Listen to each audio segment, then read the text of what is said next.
These are some of my potentially hot takes as a perfume content creator. Some of these may get a little bit controversial. We shall see. Okay, let's start with one that people love to talk about, and that's dupes. I think the whole discussion of dupes is a lot more multifaceted than perhaps I used to view it. I don't think the dupe argument is so much as dupes are good or dupes are bad. I think there's a lot more nuance and a lot more layers to unpack with that. So let's get into it. Just a little disclaimer that I do have some dupes that I really enjoy, and there will always be a place in my heart for dupes, but I do have some issues that I want to talk about. Not all dupes are made equal, okay? I, for one, am sick to death of the perfume market being completely oversaturated with regurgitated dupes of the same DNA. Like, I think, how many Young Bougie Marshmallow perfumes do we really need? Like, it just feels like a cash grab. And I see so many videos, especially from perfume content creators, trying to justify, oh, but this one smells like, but this one smells a bit more creamy, this one has more cotton candy, this one's less ambroxan heavy. Honestly, let's just stop kidding ourselves that they smell at all different. I mean, I think the differences are so subtle and negligible that, like, it just doesn't justify having yet another Young Bougie on the market. Same thing happened with Bianco Latte, like, and I fell victim to this, okay? And I think at one point I had about 9 Bianco Latte inspos, but I didn't have the original. And I think that's part of the problem, because a lot of people use the affordability element as an argument for dupes. And whilst that may be true, if you are someone, and I know this probably isn't the average consumer, but this is something I see, especially from perfume creators. If you are someone who is buying every single version of, say, Bianco Latte or Young Bougie Marshmallow that comes out, and you're using that as your excuse to not have bought the original because it's too expensive and the dupes are cheaper, yes. But by the time you've bought all of those dupes, you could have bought the original with that much money. For me personally, I would much rather save and buy the original than have 10 perfumes that smell the same. Because for me, like, nothing quite hits like the original Bianco Latte, for example. Like, I got rid of all of my Bianco dupes. I sold them all and I bought the original, and I'm so much happier for it. And my collection is much more usable because now there's not loads with exactly the same DNA. I do think dupes are great for people to really maybe get into trying, like, more niche scents that perhaps they wouldn't have tried otherwise because of the financial barricade that was there.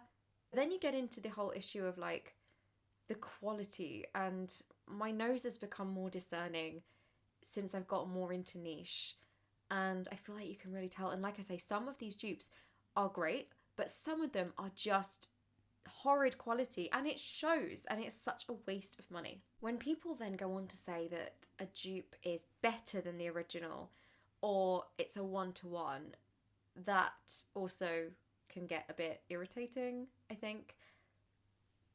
Okay, let's take the recent example. If you are on Perfumetok, you may have seen the controversy that, I mean, this fragrance nearly caused a war. This fragrance caused so much drama. It's Maison Azra Vanille Aura, which is a £30 dupe of Guerlain Vanille Planifolia, which I think is about £500 for 50ml. It's insane, okay? It's nice. I'm not personally a big fan of the scent, and I don't think personally it's worth that much. To me, as a consumer, I would not pay that. But there are some people who can afford to pay that and will pay that, and that's fine, okay? However, and in situations like this, when a perfume is extortionately priced, I can see why people are going for a dupe. That's not the problem. The problem is that when people are saying that this £30 perfume smells identical to the £500, it doesn't. It just doesn't. I've tried both of them. I've got a full review on my TikTok if you want to go check it out. And I don't think, I think basically I feel like I'm word vomiting and rambling, but what I'm trying to get at is maybe temper your expectations with a dupe. Like, Vanille Aura, it's fine. It maybe gets like 60% of the way there in the dry down. But I get really irritated with fragrance content creators who are pushing this whole, it's a one-to-one, because it's just not. It's not. And I don't think even the brand, I don't think anyone is expecting it to be a one-to-one for 30 quid. Like, there's a reason that Vanille Planifolia costs so much, okay? Is it worth it to me? Absolutely not. But there's a reason it's priced that way. Okay, I spoke about that for far longer than I was intending to. So let's move on to the next topic. I am fed up of people using maceration as an excuse for a perfume being rubbish upon first spray. But I can't say any more without addressing the fact that a lot of people do conflate and interchange the words maceration versus the maturing of a fragrance. They are not the same thing. Maceration is a process that happens in-house whilst your perfume is being made. It's something that brands account for in terms of the production, okay? And once it's done and it's shipped out, like, it's fully macerated, it's ready to go. It's part of the production process. What is actually happening is that a fragrance will mature and change depending on what's in it. Let's look at Vanilla 28, for example. Everyone likes to use that. So if you don't know, Vanilla 28, it originally starts like a kind of a pale shade of purple, and it will deepen and mature. And what is happening is that because it's got vanillin in it, it oxidizes, and that creates the deepening of the colour, and also it creates more of a richness in scent. But that is not macerating, that is maturing, and they're not the same thing.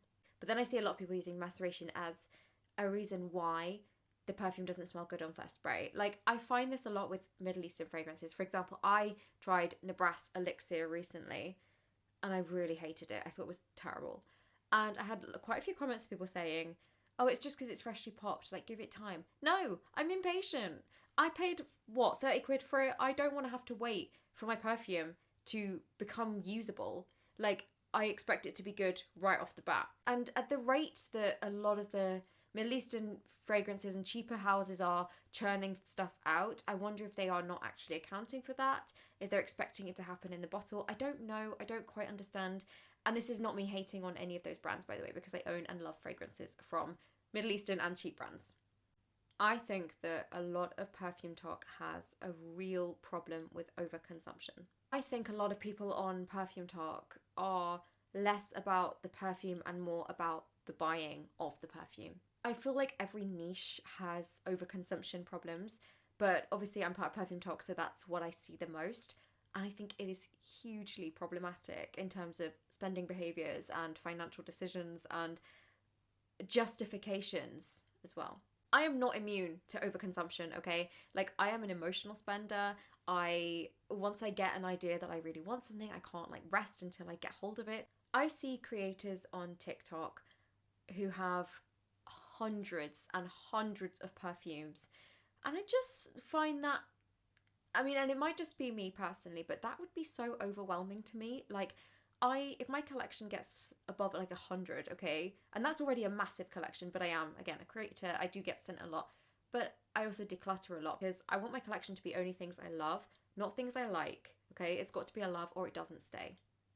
Because it's just not usable otherwise. Like, you cannot possibly use 600, 700, 800 bottles of perfume, and yet these people will still be buying more. And I think this is when it becomes less about the perfume itself and more buying to buy, especially when people admit to then using things like Klarna and credit cards. This is less about the perfume and this is more about compulsively spending. And I think that's a whole other problem that needs addressing. I am definitely not immune to any of this. I have definitely overconsumed in perfumes. I have. I've overspent on perfumes. I've done all of this stuff. And this is why I feel like I'm so aware of these behaviours. And I do think, you know, for example, if you have to Klarna it, you can't afford it. And I think that's just a general way of looking at things. I think you don't need to have all the perfumes to be a perfume content creator. Like, I never ever have my perfumes behind me, and you know, you can save a lot of money, you can sample, you can do swaps. You don't have to have a big collection. Having a big collection doesn't make you a better creator or more knowledgeable.